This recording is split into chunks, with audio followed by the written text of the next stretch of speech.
Et en face de lui habitait un pauvre qu'on appelait Lazare. Lazare n'arrivait pas à manger matin, midi, soir.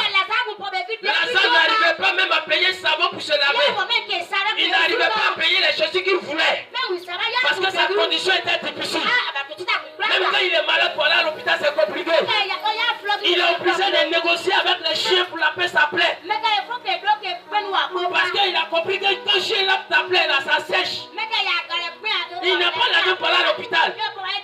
Il est obligé de partager sa nourriture avec les chiens pour qu'en retour les chiens lavent sa plaie pour sécher.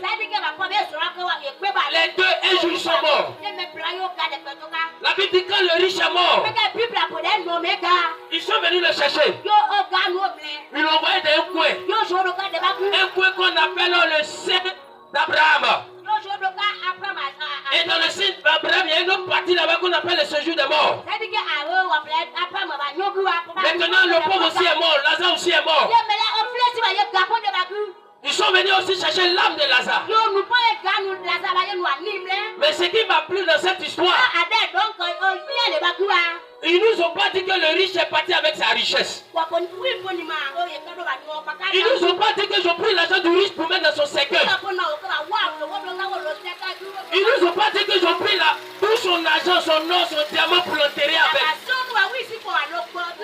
De la manière il est venu nous. C'est comme ça il est parti nous. Ça veut dire l'argent qui dormait dedans là. La maison qui dormait dedans là. La maison est restée. Sa grosse voiture est restée. Ses mouchoirs sont restés. Ses entiers sont restés. Ses skinny sont restés. Même ses apoutis aussi sont restés. C'est lui seul. C'est lui seul. C'est lui seul qui est parti.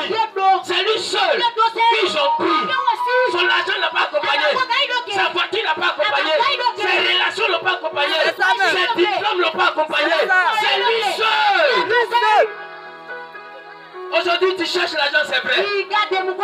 C'est bien de chercher l'argent.